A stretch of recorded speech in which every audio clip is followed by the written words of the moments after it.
मगर शहबाज साहब, अगर आप रेवेन्यू के नंबर्स को ही देख लीजिए बस, तो पेट्रोलियम लेवी करीबन 2 गुना कर दी गई है। फिर 430 अरब रुपए तनख्वाहदार तबके ने दे दिया है। आप देख रहे हैं एक्सपोर्टर्स ने भी करीबन 100 अरब रुपए के करीब जो है वो अपनी कंट्रीब्यूशन टैक्स की मद में दी है। सो नंबर वाइज या फिर शेयर वाइज देखें तो तनख्वाहदार तबके ने तो सबसे ज्यादा टैक्स जो है वो कंट्रीब्यूट किया और अभी भी दबा चला जा रहा है। लेकिन आज अहम तरीन एक गुफ्तगू में मेरे जराए ये बता रहे हैं कि तनख्वाहदार तबके पर बोझ कम करने का IMF को कह दिया गया है, तजवीज़ नहीं कह दिया गया है।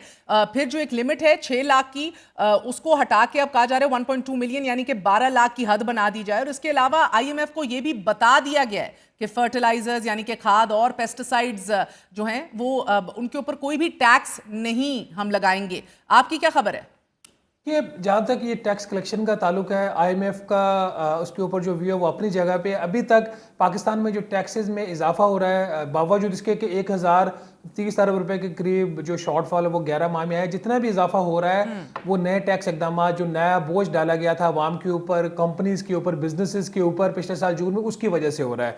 तो ये एक, मेरा नहीं ख्याल कि FBR को किसी भी तरीके से कोई काबिल सताइश काम कर सका है पिछले पूरे एक साल में, बावजूद इसके बहुत ज़्यादा जो है वो शोर किए गए कुछ इनिशिएटिव्स का, लेकिन उसका जो आउटकम है वो नहीं हासिल हो सका। जहाँ तक अगले साल के प्रपोजल्स का ताल्लुक है, वो जो IMF की एक डिस्ट्रस्ट है पाकिस्तान के साथ, या उसकी एक सस्पिशन इस चीज़ की है कि ये जो मेजर्स प्रपोज कर रहे हैं या ये इन्फोर्समेंट की बात कर रहे हैं, ठीक हो सकता है या नहीं हो सकता, उसका ताल्लुक इस साल की बुरी कारकर्दगी के साथ है।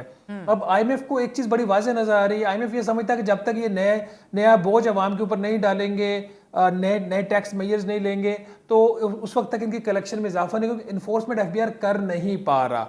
नंबर 1। नंबर 2, अब जो स्पेसिफिक प्रपोजल्स की बात कर रही हैं, जहाँ तक सैलरीड क्लास का ताल्लुक है, उसके हवाले से 3 किस्म के जो है वो इनिशिएटिव्स है वो डिस्कस हो रहे हैं। एक तो जो 6 लाख से 12 लाख करने वाली बात, अब उसमें मैं एक चीज़ अभी बता दूं, गवर्नमेंट कल फिर हमें ये बजट में गिला ना करे कि अगर इन्होंने 1 से 1.5% 12 लाख के ऊपर टैक्स लगाया, जो कि अभी तजवीज़ है, तो फिर हम इसको टैक्स छूट नहीं मानेंगे।